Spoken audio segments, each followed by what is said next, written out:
the radical. Fundamental principles of freedom, rational self-interest, and individual rights. This is the Yaron Brook Show.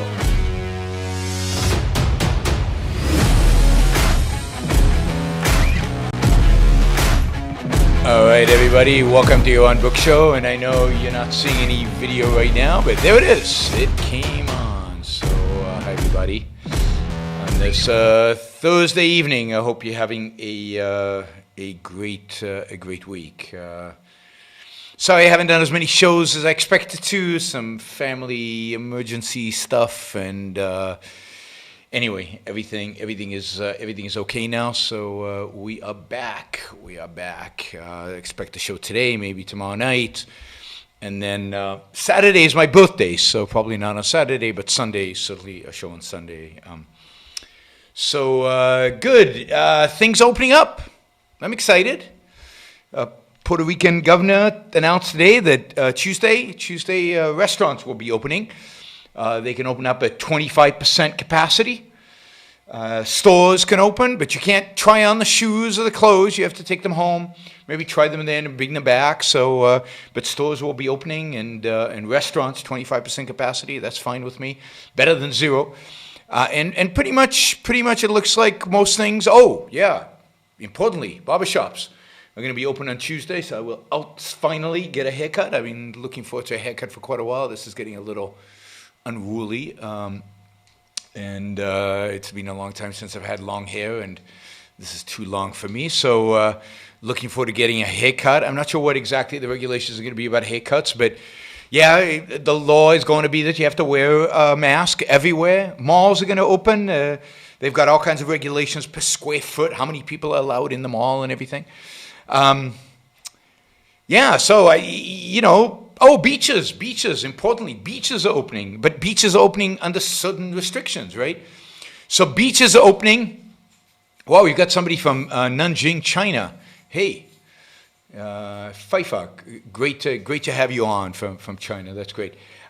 So beaches are opening, but beaches are opening, so this is the deal. You can walk on the beach, you can run on the beach, you can exercise on the beach, you can go in the water and swim on the beach. What you cannot do, God forbid, what you cannot do is sunbathe on the beach. You can't sit on the beach. You can't just lie down on the beach. You can't put out a towel and lie down, because God forbid, you might infect the sand.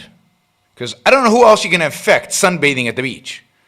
I guess in Puerto Rico they're afraid of big family gatherings coming around with their coolers and their barbecues and having a big festival, everybody, no social distancing, everybody just hanging out at the beach as one big family. And they'd much rather people do that at home. I mean, this is the kind of insanity that this coronavirus has engendered in people. It is so much safer if you're going to have a party at the beach, outdoors, in the sunshine. It is so much safer in the sunshine than it is in inside, indoors, no circulation. That's how you get sick. I mean, it looks like coronavirus is spread very easily from person to person in indoor situations that are where people are packed together. So indoor parties, indoor choir practices. They've got this study on a choir where almost everybody in the choir got infected. Not only were they singing, but they also had a little,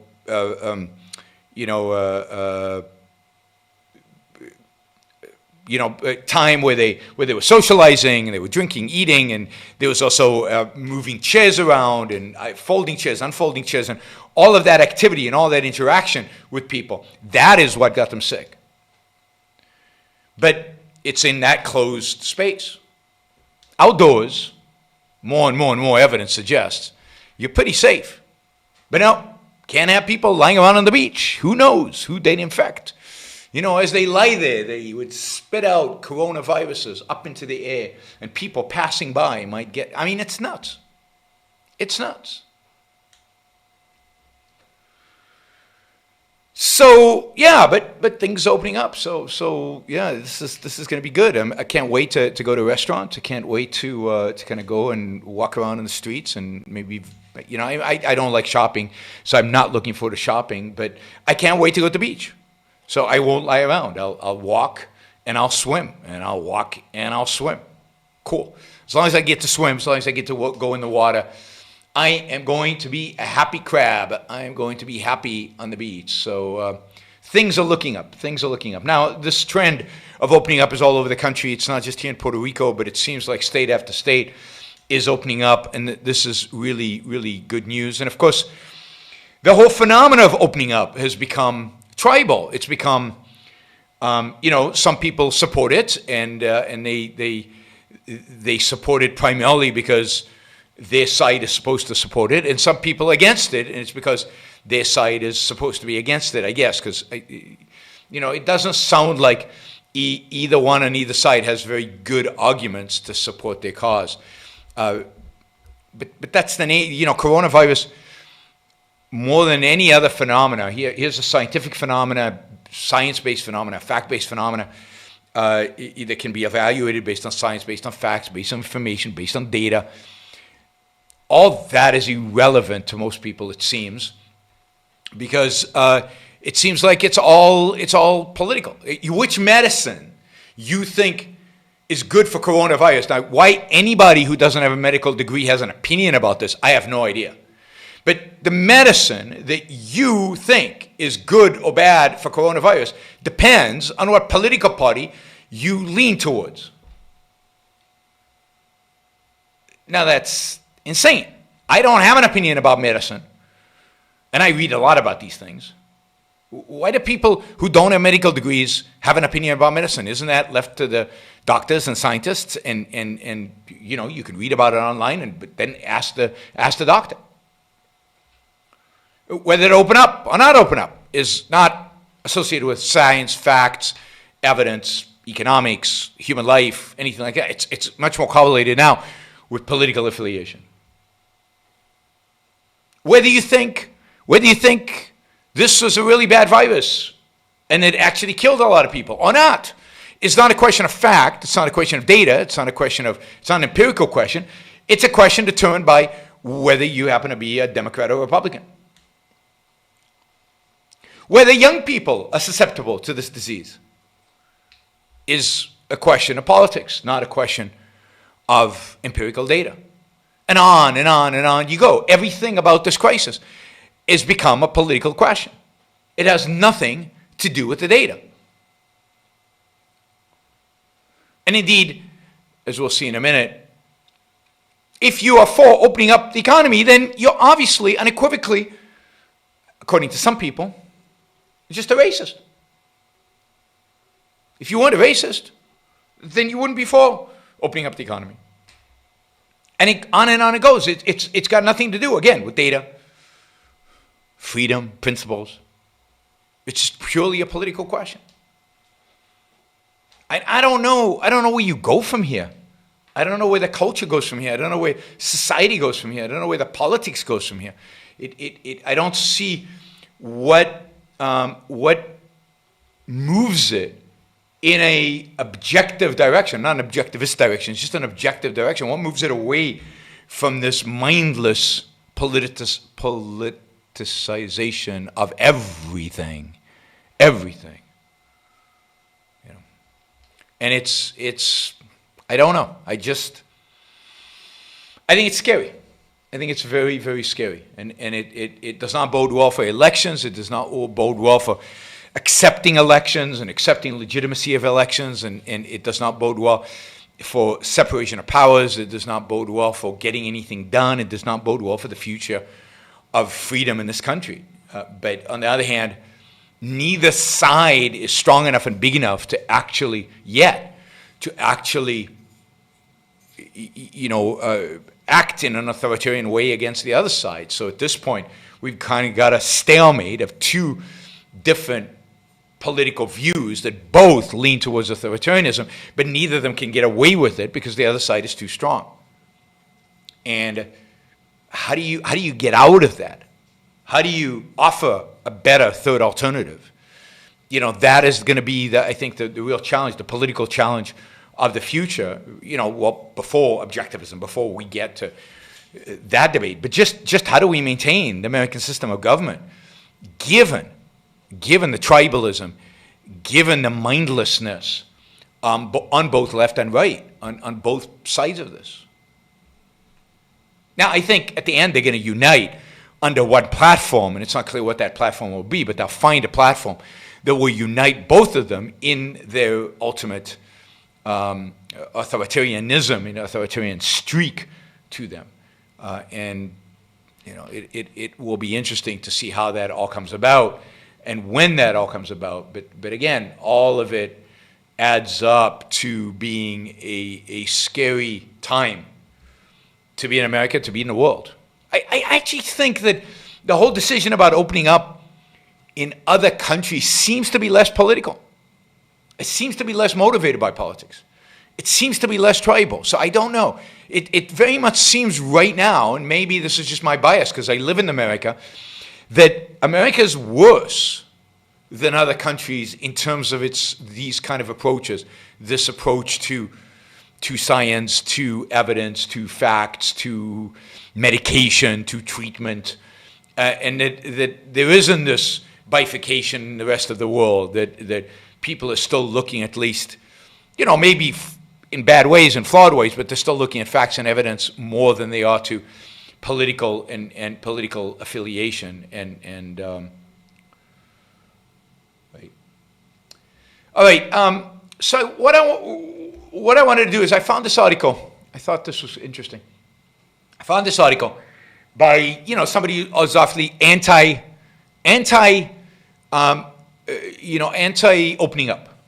So this is somebody on the left who's against opening up, and he wrote an article in Medium. His name is Tim Weiss, and he wrote an article in Medium called 10 Questions for Those Opposed to Lockdowns. 10 questions to those opposed to lockdowns. And I found the questions interesting, revealing philosophically, economically, politically, ideologically, philosophically revealing of a certain mentality, and therefore I thought they would be interesting to go over and consider kind of my answer, which is not going to be the answer of most people who are for opening up. So these are my answers, kind of an objectivist's answers to 10 questions for those opposed to lockup. Okay, so here's the first one. And they're long questions, detailed questions, and all from the same perspective. And see if you can identify what the perspective is. What is the fundamental flaw in the way he is asking these questions? So the first one is this. If businesses are opened up, should customers, patrons, and employees be required to follow social distancing and safety guidelines for at least the next few months?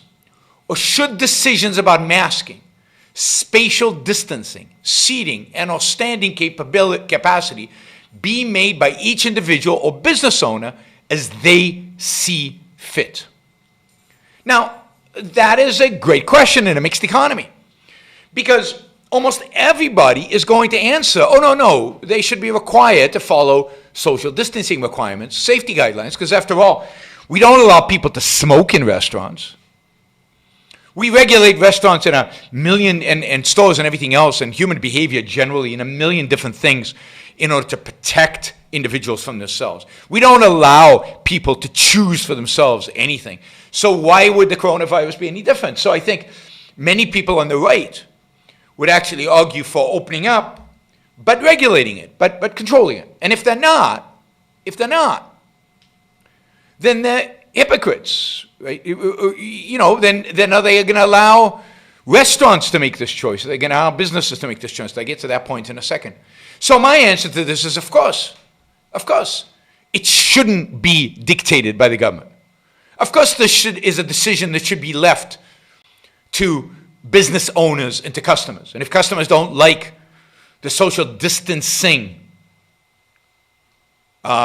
rules established by the business, they don't have to go there. It is the business that should determine what kind of whether you should wear a mask or not, whether you should, what the distance should be from patron to patron. Some businesses are going to be more conservative than the government. Some businesses are going to be less conservative than the government. Some businesses might be completely irresponsible. And then it's the job of, if you will, the job of customers to regulate the businesses by saying, oh, you're going to be irresponsible. We're not going to come. We're just not going to show up. So I'm for liberty. I'm for freedom. Businesses and customers should make these decisions. Now note that underlying this question is an assumption that says people cannot make decisions for themselves. They're not rational enough. They're not responsible enough. And you need a government. You need a central planner to tell them how to behave, what to do. Right? That's underlying this, and you'll see that throughout. Okay. So that's question number one, is I leave it to businesses and customers and let businesses and customers deal with it as they will. And I would encourage people to be rational. This is a real disease. Some people are super vulnerable to it. Others, not so much. Do you know, somebody told me this today. True fact, statistical fact. It is just as likely in Pennsylvania for somebody 40 or younger to die from coronavirus. And it is, so if you just look at the distribution of people who died, there are about as many people who've died of coronavirus under the age of 40 as they are over the age of 100. Now, the population of people over 40 is much larger than the population of people over 100. And yet, it's the number of people died over 100 is the same as the number of people died under 40. This is a disease of old age. I've said this all along. I've been talking about this for 2.5 months, and they are the most vulnerable. The most vulnerable group is the group that typically doesn't go to work, that typically, that certain subsection of them doesn't go out that much either. They're less likely to be in restaurants. They're less likely to be in shops. And then you have to decide based on facts how risky it is for everybody else. But people don't want to hear that. If masking and distancing are left up to individuals and business owners, how do we deal with situations where some patrons go to a bar or restaurant, or customers go to a store, or employees go to their workplace and are trying to be careful about contact with others, sanitizing, keeping distance, etc. But others are exercising their freedom not to mask, sanitize, or worry about such things. Then he asks, is the burden on the concerned individuals to leave or quit their jobs in deference to the freedoms of the unconcerned? If so, isn't this tantamount to saying that the rights of people who are cavalier about public health and endangering others should outweigh the rights of others not to be endangered? No, it's not tantamount to saying that. It's tantamount to saying we all have the right to decide on our risk tolerance. We all have the right to decide what level of cautiousness we are going to exercise.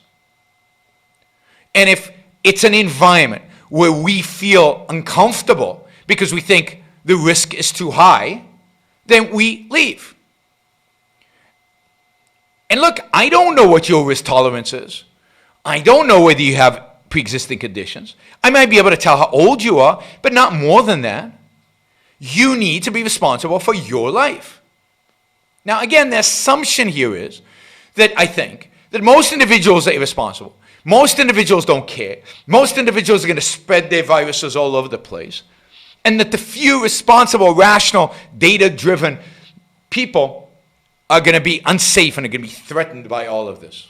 Now, again, take into account the fact that this coronavirus is not a big threat to anybody under the age of 40, and really to anybody under the age of 65 or 60 or something around there. This is not a big deal, unless you're old. And unless you have some significant pre-existing conditions, and even there, if you're young and healthy, otherwise, it's less of a risk. So people have the freedom to live. People have the freedom to make decisions for themselves. Most people, I believe, are going to be responsible, are going to be careful, don't want to inflict their fellow man. And I think it's moral not to want to inflict other people with potential risk and potential virus. And therefore, you keep them away. Now, again, by the way, if you test and isolate, then you exclude from society those people who are clearly inflicting risk on others. But most people don't have this disease. And therefore, most people's behavior is not a risk to other people. They are not endangering anybody. 95 to 99% of the people out there don't have coronavirus, and therefore are not endangering others. So why penalizing those who are not endangering for the sake of those who are risk averse, instead of having those who are risk averse find ways in which to live their lives without taking on too much risk? We all have different risk preferences. So instead of setting policy based on the weakest, based on the most needy, based on the most fearful, based on the most risk averse, let's set policy where we're all free to make our own choices about the level of risk we want to take and about our own behavior. Make sure to exclude those that have tested positive, but let the rest of us live. Let the rest of us make choices about our own lives. What kind of risks we're willing to take and not willing to take. Imagine you're on a highway and suddenly everybody around you starts driving like maniacs. They zigzag, they speed. You see accidents happening, just things are going crazy on the road. What do? Like, let's say you're driving and suddenly you're in Italy. And if you can't handle that, don't drive in Italy. Don't drive in Italy. I mean, people drive like maniacs in Italy. Now, I love it. I love it. Because I drive like an Italian, right? Look, yes, I mean, certainly if they're driving in ways that are clearly objectively risky to you, then that's what traffic laws are for. And there would be traffic laws even in a completely private society, because the people who own the road would have an incentive to have traffic laws to encourage you to drive. And this is the point about the business owners. If the people inside the business are clearly engaging in risky behavior, and there are accidents, that is, people might have gotten infected in this business, then the business owner, in order to encourage people to keep coming to the business, has a strong incentive to rein in that behavior, kick out the bad guys, and keep the people who are not, and encourage the people who are more responsible to it to come to the restaurant. Right? So rules make sense if and when the behavior is clearly risky and the owner identifies as such. What I find interesting, and here I'm going to go after conservatives for a minute. If conservatives believe supposedly in property rights, if they believe the baker has a right not to bake a cake for a gay couple, then how can they object to Costco requiring them to wear a mask? It's Costco. It's a private business. Costco gets to set the rules of engagement. It gets to determine what kind of behavior is acceptable within their store and what kind of behavior is not acceptable within their store. And yet, conservatives are complaining right now because Costco is demanding that they wear masks, because Costco is trying to be responsible. I keep going back and forth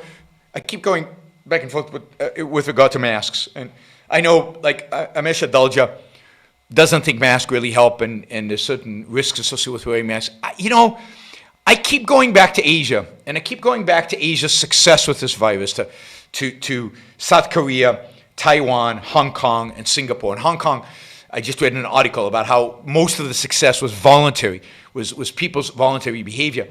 And if you think about one of the things that makes Asia different, one of the things that makes a difference is that they all wear masks. So I wonder if wearing masks does indeed really help in this case, particularly if you happen to have the disease and don't know it. And therefore, if you cough and sneeze, you're coughing and sneezing into the mask, and you don't let the particles out to everybody around you. So actually, coming to believe that masks are very helpful in a society where everybody's wearing masks actually reduces the probability of this infection going crazy. And Costco is completely legitimate. It's their stores. So how can conservatives, how can people who claim to be pro-property rights, claim to be pro the right of the baker to bake or not to bake the cake, how can they be against Costco deciding whether you have a mask or don't have a mask? But that's on the right. So this is the left. So yeah, I mean, the assumption that everybody's going to be responsible is again embedded into the question. The assumption that business owners are not going to be responsible is embedded into the question. And the assumption that we must sacrifice for the sake of the most risk averse, the most fearful, the most weak and needy, that's altruism, is at the base of that second question. Okay, here's a third question. If an employer decides they don't want employees to wear masks, what should employees with health conditions placing them in high-risk groups do? Should the employer be allowed to fire such employees if they refuse to come to work unmasked, even though they usually would not be able to do so because of health conditions such as these?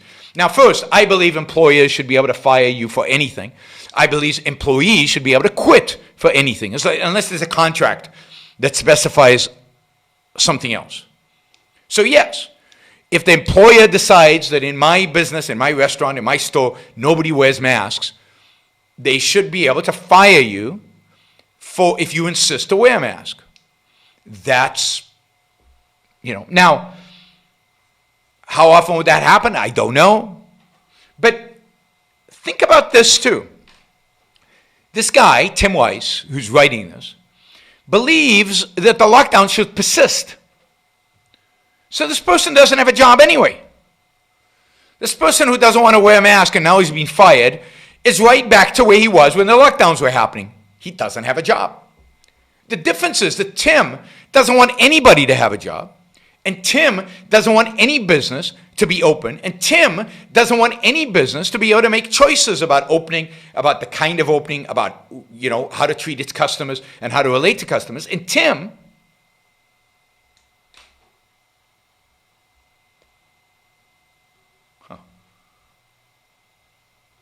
I know is on Facebook. Can you see video?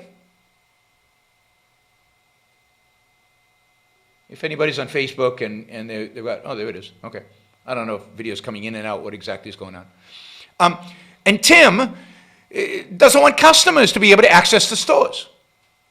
So Tim, in the name of the employee who might be fired because he's not willing to not wear a mask, wants to fire everybody. Wants to destroy every business, wants to make us all dependent on the state, wants to cripple all of our lives, wants to make consumption almost impossible, wants to make shopping and going to restaurants and all those things impossible. Why? To protect this one employee, or 10 employees, or 100 employees, or 1 million employees who want to wear masks in situations where their employer does not. Notice the altruism. It's all geared towards the weakest. Notice the complete disrespect for healthy individuals, the complete disrespect for businesses, the complete disrespect for employees who are willing not to wear a mask and who just want a job. Notice, too, a lack of any understanding of economics with the idea that we can all not go to work. We can all stay home and receive checks from the government, and that's somehow a solution to the problem. That lockdowns somehow solve anything. Well, they don't. Again, they might stop in the short run overwhelming the hospital system. But that's it. That's the only thing they're good for. They're certainly not a solution to these employees because the lockdowns, they don't have jobs. All right, question number 4. If you advocate opening things up, what should the 45% of Americans who fall into high-risk health categories do about their job if they still have them? Or older Americans who, despite age, are still in the workforce? Should they be allowed to choose to remain sheltered in place and still be able to keep their jobs, even if their boss wants them back at work? If not, doesn't that mean that even people in high-risk groups should be forced to go back to work and risk their lives? Well, right now, they're getting checks from the government. If they stay home, they'll continue to get checks from the government. There's such a thing as unemployment insurance. They would get that. Employers are completely legit, and they have fired people who are not coming back to their work. Employers need to open up their businesses. They need to start working. Older Americans in high risk categories need to talk to their doctors, assess the situation, talk to their employers, see if they can come to some kind of solution with their employers where they can go to work and stay safe. Or maybe the employer is willing, if they're high-valued employees, to keep their job for them while they self-isolate. But for how long? Until there's a vaccine? Is that 6 months? A year? 2 years? 3 years? Is the employer supposed to pay their wages for 3 years while these people are not working at all? Is the employer just to be sacrificed because somebody is needy, is in need? And I feel for these people. It's not that I'm dismissing their pain. This is a real problem. This is why, by the way, you should save. This is why you should have a nest egg. You should have some money put aside for times where something might happen and you don't have a job. And right now, the government is paying them anyway. So, yeah, the 45% of Americans are going to have to figure it out. They're going to have to talk to their doctor, see how susceptible they really are, what the risks really are. Then they're going to have to go to their boss. And again, the assumption here is that employers, bosses, are jerks, are a-holes who only care about, they don't care if it's employee X or Y. They're all interchangeable. I just want somebody at work. Well, what if somebody's been loyal and a really good worker and you like them, which is most employees. And what they're asking to is to wear a mask, or what they're asking to is to be able to rest, or whatever, certain ability to stay safe while working. Most bosses are going to say yes. Most business owners are going to say yes, rather than have to train somebody new and have to deal with all the problems of somebody new. You're somebody I know. You're somebody I trust. You're somebody I've worked with. Again, the assumption is that human beings are in conflict, that human beings, that businesses exploit their workers, that businesses exploit their customers, that the able exploit the weak. No, that's not how reality actually works, certainly not in a benevolent society, which I think we still live in, to some extent at least. So, what right do you have to shut down all businesses because you think some workers won't be able to go back to their jobs? So you're making all workers suffer? Again, notice the altruism. The altruism is here everywhere. Because some people at risk, nobody should go to work. Because some people at risk, no businessman should open their business. Because some people at risk, nobody should be able to go shopping or go to restaurants. We should all suffer because some people are at risk. The need of the needy outweighs the rights of the individual. Question number 5. If you do think they should be able to retain employment, I don't, i.e. not be fired for staying at home, should they receive paid leave during the time they are at home? From whom? Or if not paid leave, should they be eligible to receive continued unemployment benefits or other government assistance to make it through the crisis? They are. There's nothing preventing them from getting unemployment insurance or other government assistance. Of course, in my world, there wouldn't be government assistance, but in my world, there would be charities and there would be other mechanisms by which they could support themselves, including their own savings. If you answer no to these questions, aren't you saying that rather than people being allowed to choose to gamble with their lives, sick people who are at significant risk from COVID should essentially be forced to do so or else risk financial ruin? Yes, I'm saying they should risk financial ruin. But you see, the flip side is the same thing. Flip the question. You're saying that because some people are at risk, all business owners should face financial ruin. You're saying because some employees are at risk, all employees should face financial ruin. Again, let's say it's even 45%, whatever. You're willing to sacrifice 55% for the 45%, but of course, it's not 45%, because not everybody's equally at risk. Some people have more risk than other people. And that is something only they can assess, them and their doctor. But you, no matter what the number is, you want to sacrifice, and this is pure Christian altruism, you want to sacrifice the able, the healthy, the relatively prosperous, the successful, the young, to the old, the sick, the weak, the vulnerable. How is that right? How is it right to inflict financial ruin on all these people? You're a real sadist. But again, you just flip the argument on them. But they can get away with it. Because as soon as you say, but they need help, it engages the altruism, and everybody succumbs. So Tim is very popular. All right, we continue. What should otherwise healthy people do if they have an immunocompromised child, spouse, partner, or other family member at home, or a family member with another serious health condition that would place them at high risk should they contract the virus? Should they be allowed to remain at home, as with the above question, and receive unemployment benefits or other government assistance? They can now. What's the issue? Even though they are technically able to go to work and not at risk themselves.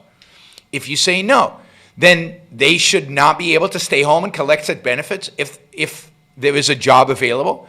What would they do with their children or family members until the crisis passes? Send them to live with relatives, put them in plastic bubble of some sort, or not interact with them for the next 5 or 6 months? Well, one thing they could do.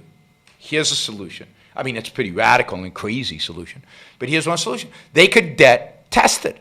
Now, imagine that the tests, if they were allowed, could get really, really cheap and really, really plentiful. And you could get tested every day or once every 3 days based on what the doctor recommended, once every 3 days to make sure you weren't contracting the disease. Now, we still don't know to what extent asymptomatic people are indeed infectious. There's some controversy about this. And it's not clear if you, in the early days when you got the virus, but still are not symptomatic, if you actually are infectious. So, if you test yourself twice a week, and yes, that's an expense. And maybe your health insurance would cover it, given that you've got an immunocompromised child, spouse, partner, or some other person. Or maybe, the certain charities would cover it. Or maybe you just pay it out of pocket because it's worth it to you, because you're better off working and paying for the test than not working and being on government dole. But again, same premise. Let's think of the outliers. Now, granted, there's a lot of people in this situation. But we are supposed to customize all of our lives, all the public policy to accommodate these people. Okay? Now, you could probably get unemployment benefits right now if you stayed home for these reasons. Now, again, I'm not for unemployment benefits. I'm not for government involvement in welfare and so on, although right now, what's the option? I don't believe in taking away welfare as the first thing one would do in the movement towards freedom and liberty. There's a lot of other things you would have to do before that. But this is, again, a reason why you want to save in life, why you want to put some money aside, even if you have to live at a lower standard of living for a while, in order to facilitate that saving. Right? This is why it's important to keep up with science and to keep up with the fact that if you wash your hands frequently, if you wear a mask, if you try not to touch your face, not stick your hands in your mouth all day, and if you get tested frequently, the fact is, you're unlikely to infect somebody else. And if that somebody else in your household happens to be over 70 years old, then yes, maybe you can send them to live with a relative. Maybe you can put them up in a hotel. Maybe you can put them in their room and ask them not to leave that room. And make sure that you don't interact with them, or you interact with them as little as feasible. But that seems reasonable to me, rather than Tim's solution, which is to stop all of our lives for the sake of this one family. And even if it's 1 million families, for the sake of them, everybody else needs to stop. No, figure it out. Life is full of problems. Let's figure solutions out. Not as a collective, not from the top down, But in your particular situation, as a family, figure out how you can do this. But no, people are stupid, people are irrational, people aren't smart enough, people are poor, people don't have enough bargaining power. People, always excuses you get from the left on why people are not capable of taking care of themselves, not capable of solving problems, and why all of us must sacrifice for their sake. Now, I'm happy, for example, for family like that, if they can't get tested enough, I'm happy to donate money to get testing. Open up the economy, and I'll donate. I'll pick up a family, and I'll donate money to make sure that that family gets testing frequently so that they don't get sick. And I'm sure lots of people would be willing to do that. Maybe even this woman's, I'm assuming it's a woman or a man or whatever, maybe whoever this employee is, maybe even their employer would be willing to pay for them to get tested so that they can come back to work.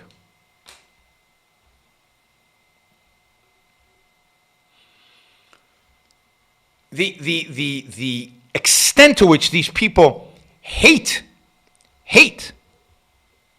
the idea of people taking care of themselves, of people thinking for themselves, of people making decisions for themselves is stunning. And this is prevalent on the left and on the right on different issues. This is a leftist perspective. But you get the same kind of attitude on certain issues on the right. If deaths from this virus were disproportionately occurring among younger, otherwise healthy, middle to upper middle class, and white Americans, would you still be cavalier about opening everything up and taking the risk associated with doing so? First of all, nobody is cavalier. I certainly am not cavalier about it. And yes, although there's no question that if this was younger people, healthy people, put aside middle class because that's just racism. Not racism, that's just classism, and we'll get to the white Americans in a minute. If it was younger, otherwise healthy people suffering here, this would be a much bigger problem. Much bigger problem. Much bigger issue. Much scarier disease. Because the fact is that then you'd have to shut down the economy. If young people are dropping dead, how do you, you wouldn't have to shut down the economy, but how would the economy function if a significant proportion of young people were dying? If the fact is that if the disease was hitting children, our attitude would be very different.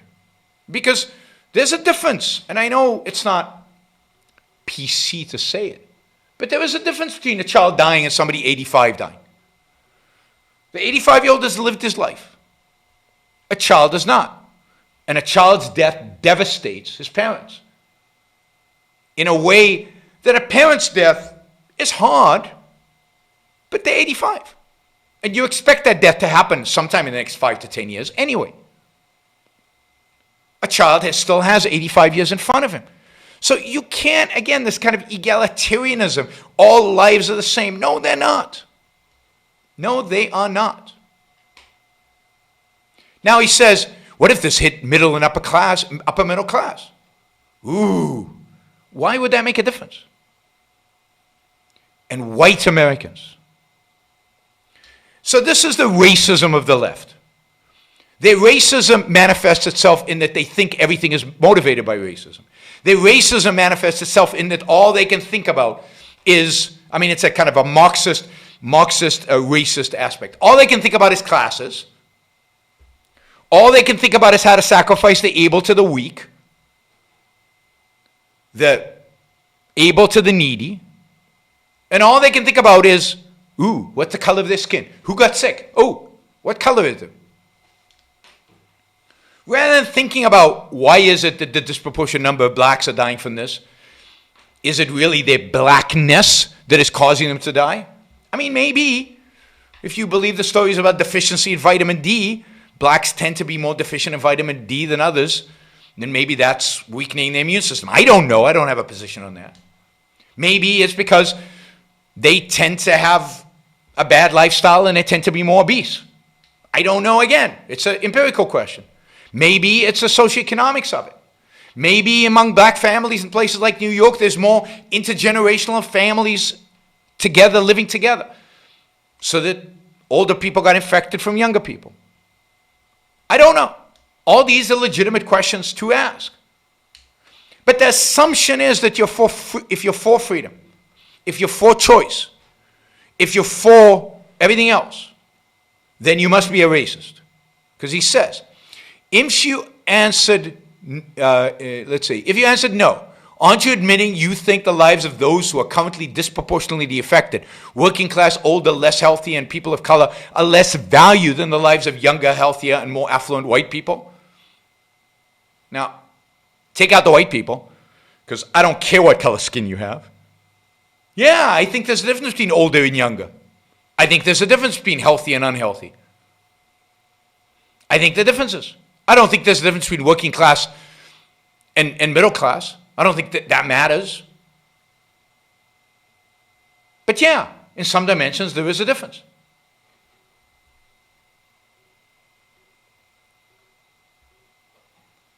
And if you answered yes to question 8, if you're saying you would still support opening everything back up, even if the dying were mostly being done by white people, healthy people, younger people, more affluent folks, I have a bonus question for you.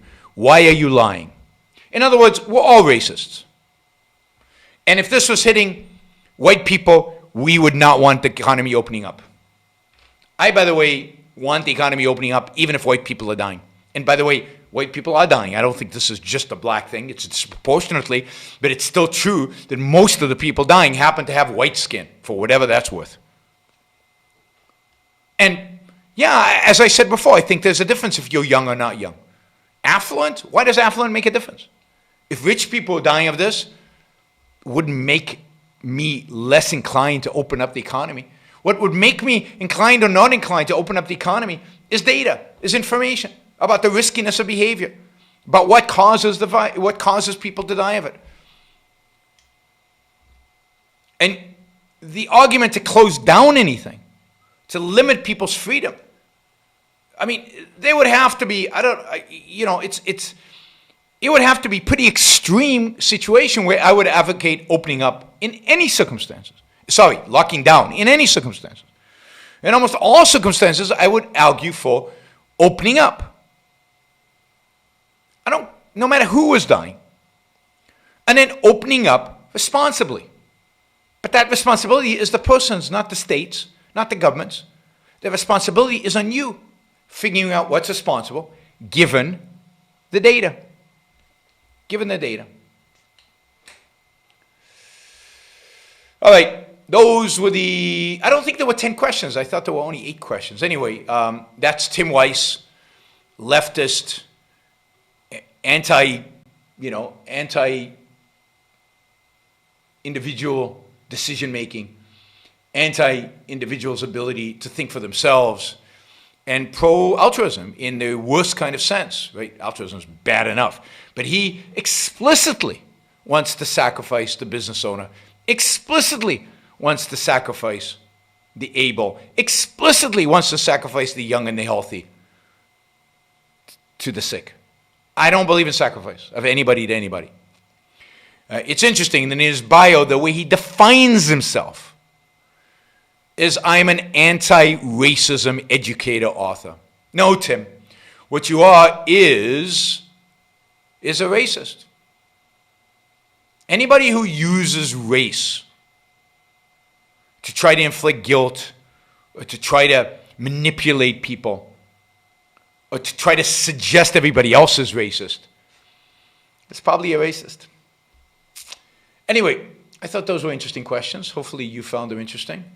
That took much longer than I thought it would. Wow. All right. I've got a bunch of Super Chat questions, so why don't we jump into the Super Chat questions. But yeah, we'll probably release a video of just me criticizing this Tim Weiss article, which is just stunning.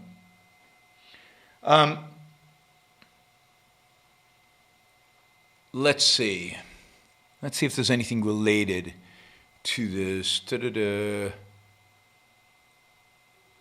It seems like the lockdown argument comes from a purely pragmatic standpoint. Is it a non-principled pragmatic argument ever justified? No. A non-principled pragmatic argument is not ever justified because it's an anti-life argument, because it's an anti-reason argument. Reason is anti-pragmatism. Reason depends on long-term principled thinking.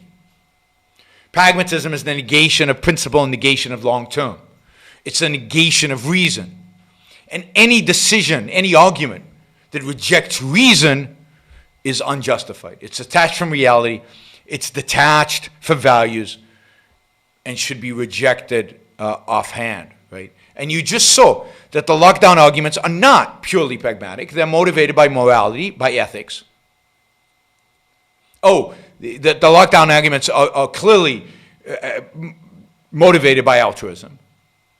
Or they are motivated, I wouldn't call it by pragmatic, but practical considerations. So there is a practical issue of, are so many people going to die that nobody will be able to cope? And, you know, because I've said, in a rational society, I think lockdowns could be justified if they were objectively defined, objectively approved by the people involved in such decision making, and were objectively the best solution to the problem. I don't think, and they were finite and they were clearly defined. None of that occurred in this crisis. It's not the best solution. If it was the best solution in New York, it should have been finite, but it wasn't the best solution in New York until it was too late to have any other solutions.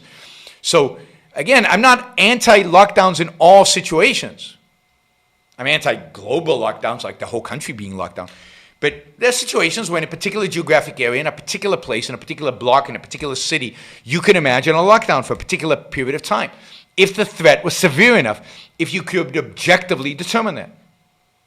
In this case, I don't think they were justified. And they certainly were not justified on a global basis. But the explanation is not pragmatic. The explanation is always sacrificial. Why was northern upstate New York shut down?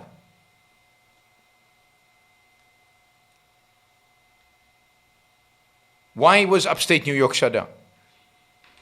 I mean, I understand maybe why New York City was shut down. It was upstate New York. For purely egalitarian, altruistic reasons. Is it even about serving the needy, though? Making everyone else sacrifice by not going to work doesn't create jobs for the needy who can't go to work because they are vulnerable. The sacrifice isn't even helping them. That's true. But altruism is never about helping anybody. If altruism was about helping other people, Bill Gates would be a hero. If altruism was about helping people, then capitalism would be the system altruists embrace. But altruism is not about helping other people. Altruism is about suffering and about relative suffering. And as long as nobody, and it's about destroying the able. It's about knocking down success.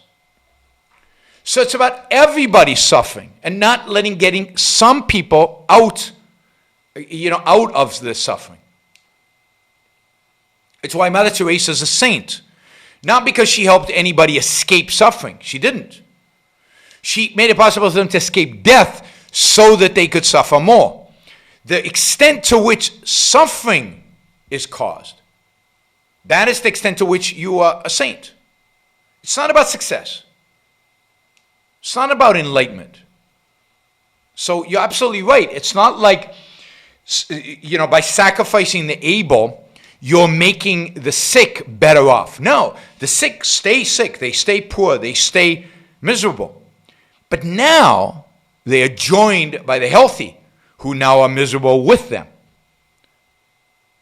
So altruism is about the destruction of the good. It's about dragging the good down to the level of the needy. It's about creating equality of outcome at the lowest common denominator. And that's what you see coming out of these questions. Right? So you're right, it's not really about serving the needy. It's about rejecting it's about tearing down the able. It's about pulling them down. It's about causing suffering to those who are competent, those who have jobs, those who are business owners, those who are producing and making. So everybody has to suffer equally. Even if under the alternative scenario, some suffer, but some don't. That some don't is unacceptable. If we accepted the standards in the article, wouldn't we be locked down until there's a vaccine for every infectious disease now and in the future? It seems that way, yes. And I think some people on the left embrace this. The government will just print money and give it to you and pay you off. I mean, that's what do you call it? UBI is. This is why many people right now are pushing hard for UBI, Universal Basic Income. Universal basic income gives every human being, every person out there, enough to live off of, whether they work or not. And actually, Yang, who is the guy popularizing UBI, has said that given the pandemic, UBI has to be higher than what he originally thought. It's not enough to give people $1,000 a month. They're going to have to get more than $1,000 a month so that they can live off of it. So you can see how, what that happens with Yang is, I hate Yang. He's terrible because this is a horrible idea. It's an evil idea that he brings legitimacy to because he's cool and he's young and he's articulate. But it's an evil idea. It's the idea that people can stay home, not work, get a check, at whose expense? The people who do work. The people who do innovate. The people who are willing to take the risk.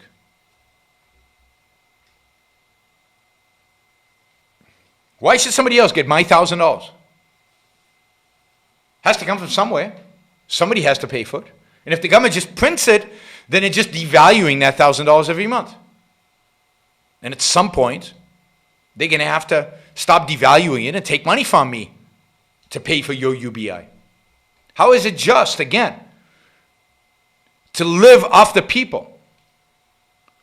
To live off the people who actually produce, make, build, work.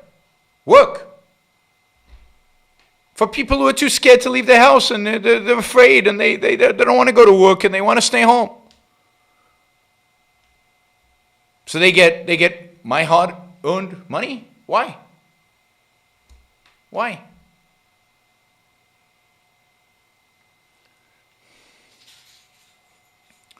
People tell me you don't have a right to own a business or go to work. If the government says so, they can shut you down. Your response. The government is my servant. The government's job is to protect my right to own a business. My right to go to work. That's the job of the government, the only job of the government. The government is not my dictator, it's not my mother, it's not my boss. Of course it's not my mother, my boss. My mother and my boss didn't have a gun attached to them. The government's responsibility is to protect my ability to pursue my values, my life. What next? The government will tell you when to have sex and what not to have sex, who to marry and who not to marry, what job you can, what job you cannot have. What is off limits to the government and why? If the government can tell me if I can own a business or not, if the government can tell me if I can go to work or not, what are the limits to what the government can and cannot? And who is the government? The government is your neighbor. The government is the majority. Can the majority dictate every aspect of my life? Can the majority decide that they don't like what I say? Can they stop me from speaking? Can the government decide to take all my stuff? Could the government decide to take my kids away? What are the limits? And who decides? The majority. And the majority can decide anything? And what if the majority isn't to your liking? What if the majority wants to do things that you don't want to do? So my response to that is, yeah, that's exactly what the Founding Fathers fought against. That's exactly the kind of government the Founding Fathers rejected. That's exactly what America stands up against. A government that tells you how to live, what business, whether you can open a business or not, whether you can go to work or not. It's exactly what kingdoms, what dictators, that's authoritarianism. That's the end of freedom in America.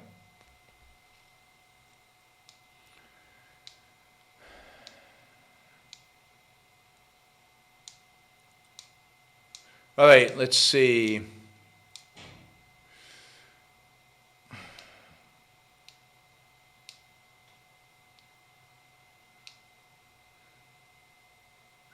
All right, let's take these in order since they're not related to the issue. Okay, is holding onto anger like drinking poison and expecting the other person to die? Well, it depends what means holding on to anger. Yeah, if you hold on to it irrationally, if you let your emotions overtake you, if you let your emotions run your life, then absolutely, then it's like poison. But holding on to anger in the sense of, yeah, I'm angry at that person, and he hasn't done anything to stop me from being angry at that person, and I don't want to have anything to do with that person, and it's just a reminder that that person is somebody I don't want to have anything to do with, then that's a good thing. That's a survival mechanism. It's an issue of justice. It tells you, that person, bad for you, keep away. So what you cannot do is let the anger dominate. Let the anger dictate your life, your value decisions, your behavior, your ability to be happy. But you want to keep enough of it, or enough of a realization of it, so that you remember whatever this person did to make you angry, so that you don't engage with them. You don't do it again. You don't get involved again. Or you figure out how to resolve the anger. You figure out how to resolve the anger by resolving a situation.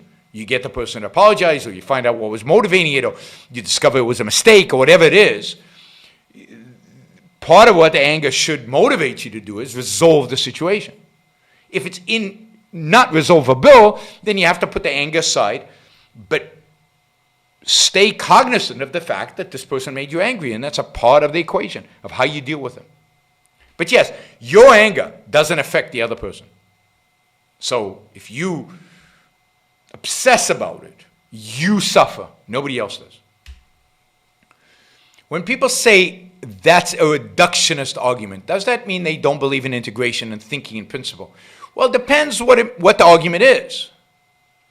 So I don't know what the context is. But it could be that they don't believe that arguments should be reduced to concretes, because arguments should be. Proof is about connecting things to reality, reducing things to reality. And they might not believe in that as a methodology. So I'm not sure the context in which they are saying that's a reductionist argument. It could be they don't believe in integration, but reduction is not integration. And it could be that they don't think in principle. But again, you have to be careful. You can't just cite a principle to somebody else. Because what if they don't share the principle? You have to be able to prove the principle to somebody else. The reduction that you should do is not to a principle that they might not agree with. The reduction you must do is to a proof in reality, to an example in reality, to something that they can understand.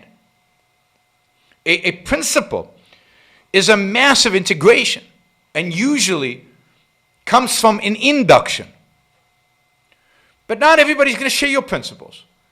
And you can't just say, well, that's my principle. You need to accept it, or you need to just know it.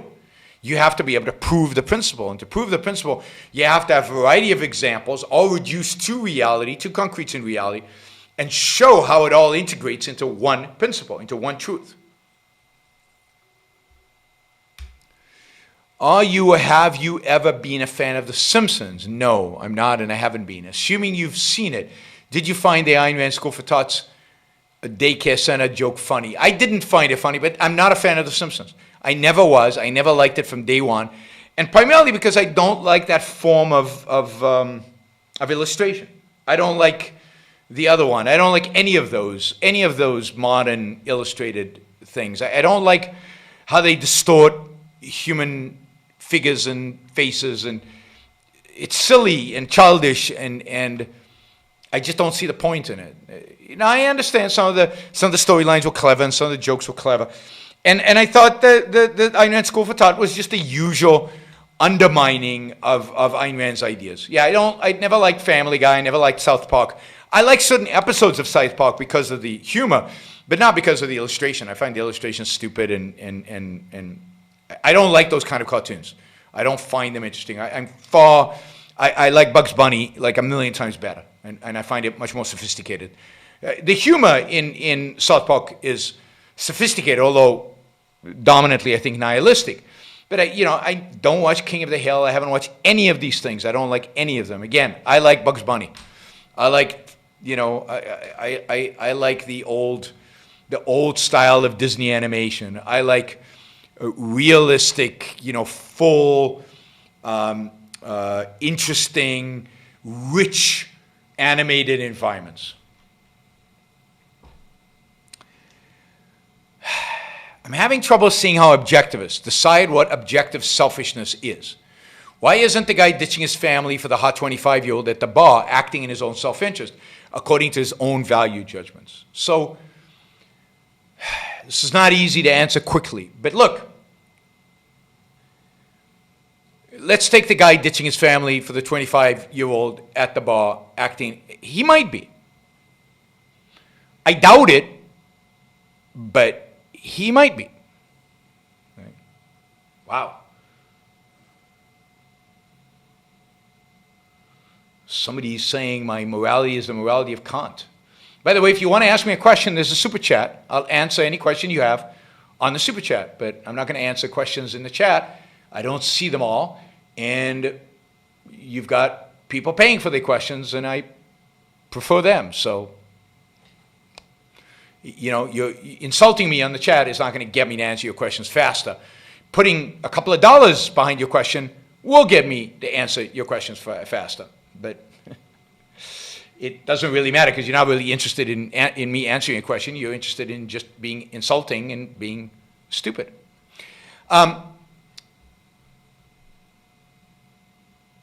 This is the question that you have to ask yourself. In the long run, is this person going to be happier with a 25-year-old?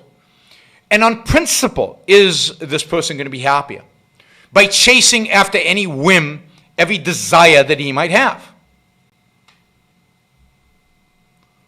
Is desire, is whim the standard of morality, the standard of human happiness, the standard of what should guide your decision making? And the answer to that is no. Whims are not tools of cognition. And cognition, reason, is the means by which human beings achieve happiness. So therefore, an objective happiness is geared towards happiness. So if we decide, if we induce from reality that what leads to happiness is rational decision making, using the evidence to make decisions about the long term, then if all you've done is you've seen a hot 25-year-old at the bar, you haven't thought about it, you haven't talked to her, you haven't engaged in any kind of thought process about this, and you just go rushing off with her, then that's clearly immoral.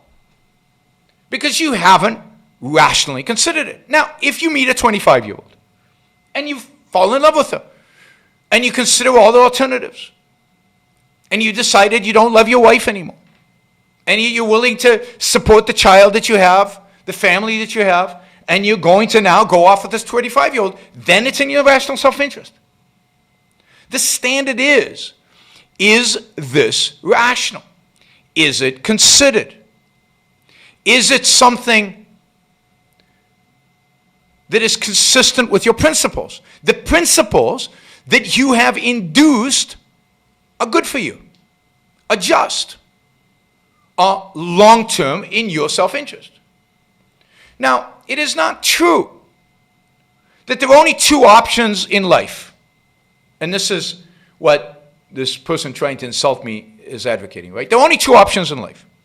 One is you follow duty, Kant's duty premises.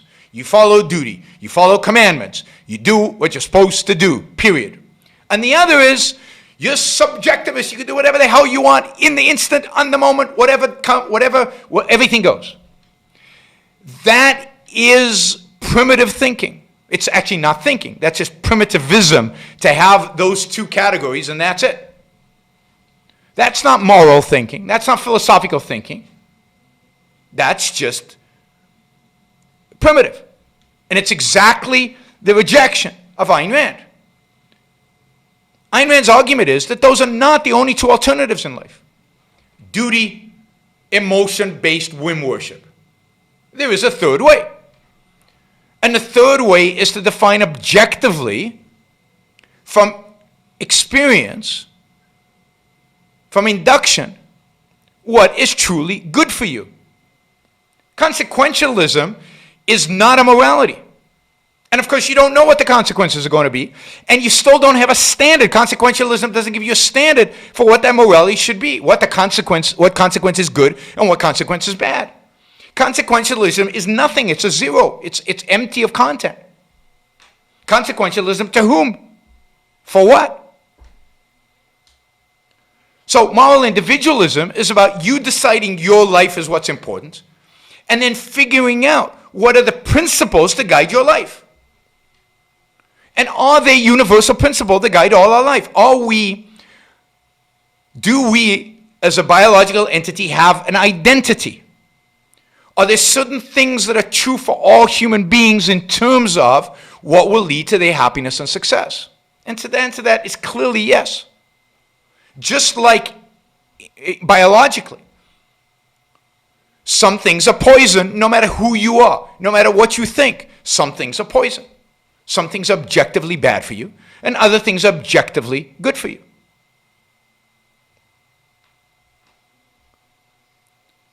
And therefore, the same thing is true in spiritual values. Some things, some behaviors, some modes of being are good for you and some are bad for you. And you can look around the world and you can look across human beings and reason is good for you. Living by your emotions are bad for you.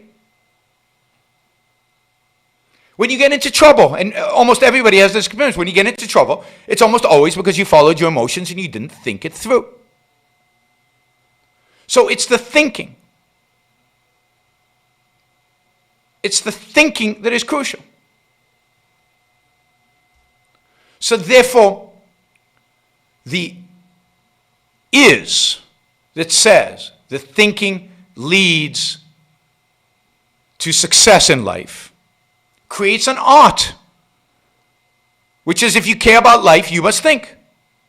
That's a principle. It's not a categorical imperative. It's not in my mind before I did the thinking. I have to come to that conclusion through logic. And it's just the same as any other truth. It's a truth.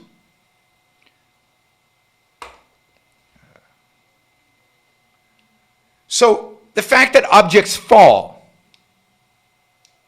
the law of gravity, is a truth. The fact that reason is a requirement for human success is a truth.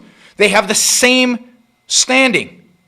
And therefore, if you want to be successful in life, this is the path you must follow. Now, how you follow that path specifically to your values is your choice. But even there, some values that you might hold are going to be anti-life. And therefore, you should reject them as values, even though you want to do them.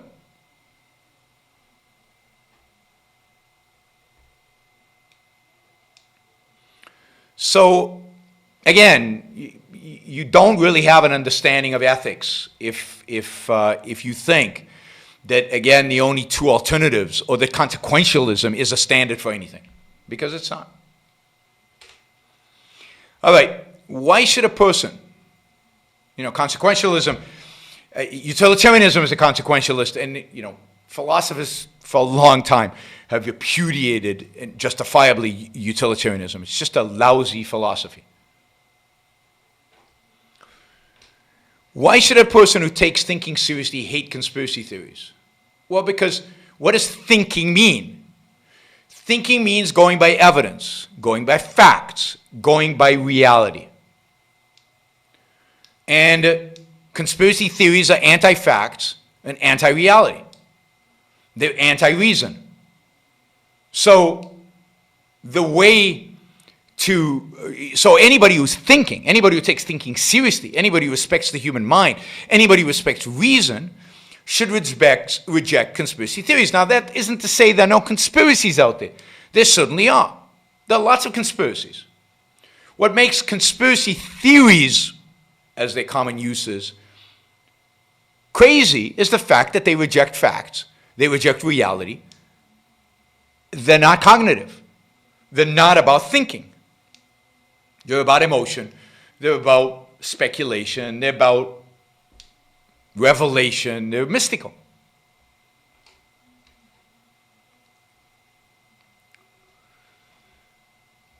What are some affirmations or habits one can develop in the pandemic to become more like Howard Roark? How does one control their anger and become unflappable, be in control of emotions in business? Well, again, I think one way to do that is to, I'm not a psychologist, but one way is to understand your emotions. The first step to controlling your emotions is to understand them. Is to understand them and accept them.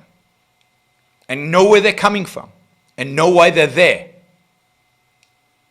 And understand your behaviors when these emotions happen.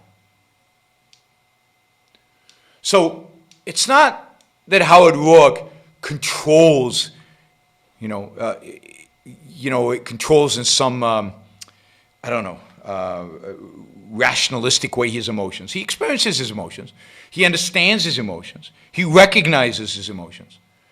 But he acts based on his reason. At the end of the day, reason is what dictates his action. Thinking is what dictates his actions. Why he doesn't run off with a 25-year-old at the bar? Because he's a thinking being. Right? So, the thing to do during a pandemic is to use the time to introspect, to understand yourself, to understand who you are and what you are, to understand your emotions, to refine your commitment to reality, to reason, and to rationality, and to expand your knowledge about life, objectivism, the philosophy, about the things that interest you. Become better at what it is that you want to do in life. Don't suppress your emotions. That's the mistake many people make. Don't suppress your emotions. Understand them, accept them, figure out the thinking that caused them, and if you think they're inappropriate in a sense that they're mistaken in that the thinking behind them is mistaken, not that the emotion is mistaken, then fix the thinking. So do a lot of introspecting during the pandemic, or generally in life, and try to fix the bad thinking habits that you have.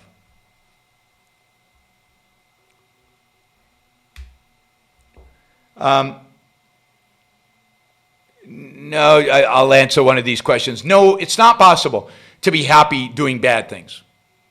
It's not. And if you're a psychopath, then you're sick. And you don't determine morality based on sickness, right? And if you're a psychopath, you cannot be happy because you can't experience happiness. There's no way for you to experience happiness because part of what psychopaths are is a detachment from an emotional state. But you don't determine human morality based on people who are abnormal and sick. That is not the standard. That is not right. If you're a psychopath, you're abnormal, and when you behave inappropriately, we lock you up. Are you excited about the news at UT Austin? Yeah, very excited. Greg Salieri is going to be at University of Texas in Austin. He's going to head a new program on objectivity. He is part of the Salem Center in the business school. He's going to be teaching in the philosophy department and potentially in the business school. So, I'm very excited about having two objectivist philosophers at the University of Texas in Austin. I'm very excited about the programs that are going to be initiated through Greg's program and the influence and the impact we can have. We can have on the university, on Texas, on the students, and on generally policymakers, because a lot of what the center, this program for objectivity, is going to deal with is policy oriented. So I'm excited to have Greg committed to kind of a policy side of things.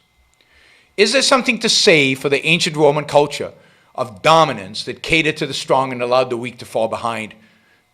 No, there's nothing positive to say about that. It's the same sin, just from the other perspective.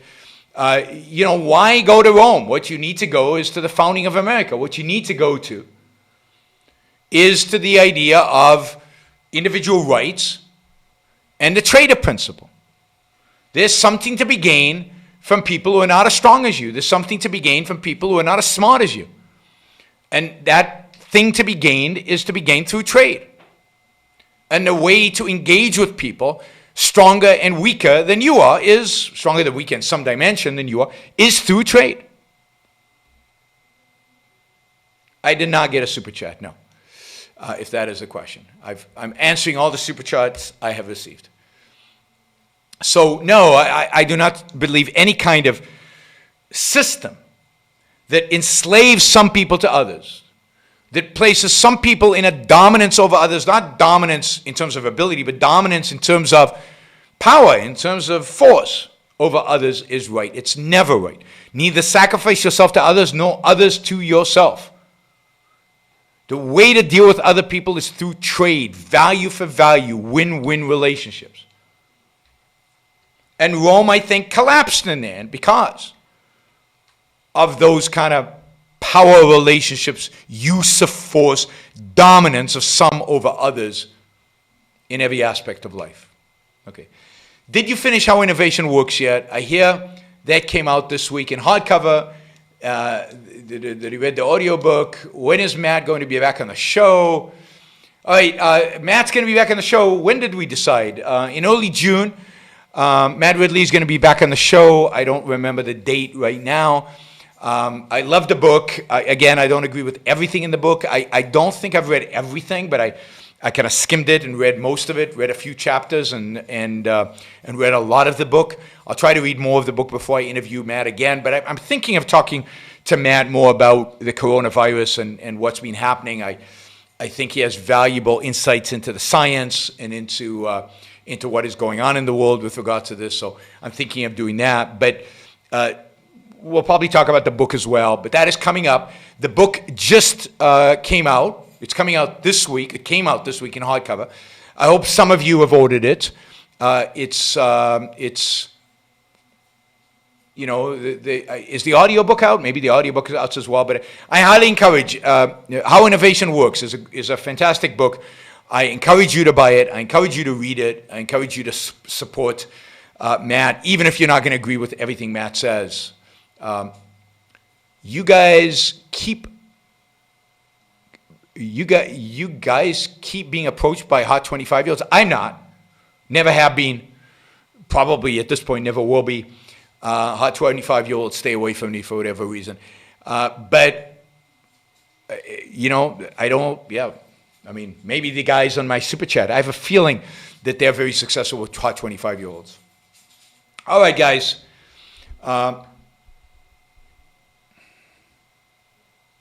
Yeah. All right.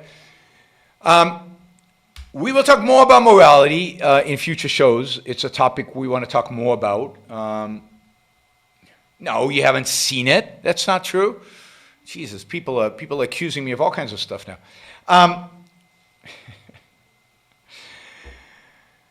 Let's see. No more super chats. We are good, guys. All right. So yes, and we've filled in the hour and 25 minutes.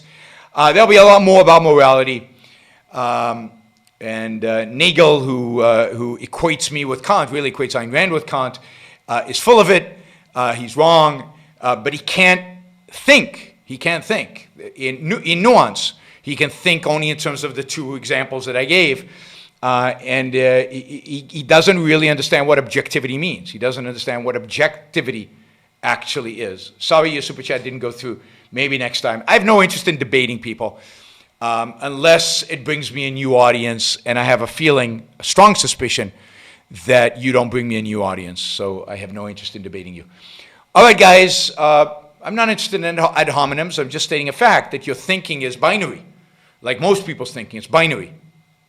And as a binary thinker, you're limited. And until you break away from that binary, you can't understand what objectivity actually means. Objectivity, universality doesn't mean categorical imperatives. It doesn't mean duty. But again, if all you can think about is subjectivism versus duty orientation, that's your only perspective. Intrinsicism versus subjectivism, which is Ayn Rand writes a lot about this. You can't comprehend what objectivity actually means. Objectivity is neither subjectivism nor intrinsicism. All right, maybe we'll have a philosopher on to explain that in more details one of these days. Bye, everybody. Have a great night. Oh, don't forget, support the show. Thank you for the super chat, by the way. Don't forget to support the show. Yes, I will be talking about the new Hong Kong laws that China's trying to impose on Hong Kong and a future show. Horrible what China's doing in Hong Kong and what they did during the pandemic in Hong Kong. Thanks, everybody. And don't forget to support the show. YaronBrookShow.com/support. I'm also on Locals, on Patreon, and on Subscribestar. You can use all of those in order to support the show. Subscribestar, Patreon, or Locals. Thank you all for doing that. And don't forget, of course, to like the show and to share it. And primarily share some of the shorter videos that I bring out every day, because I think those are easier for people to consume. There's the short ones. I probably have a show tomorrow. I'll try to talk about China tomorrow. I'll write that down. China. And China in Hong Kong. But I think there'll be a show tomorrow and then on Sunday. All right. $100 debate. Man, people think I'm really, really cheap. No, I don't debate for $100. And I mean, this is not an insult, but I don't debate people who are not going to bring me an audience. To do a debate straight, my fee to do a speech or debate is $5,000. Bring me $5,000, I'll debate almost anybody. Not everybody, almost everybody. But it has to be real money. All right. Thanks, everybody. Talk to you soon.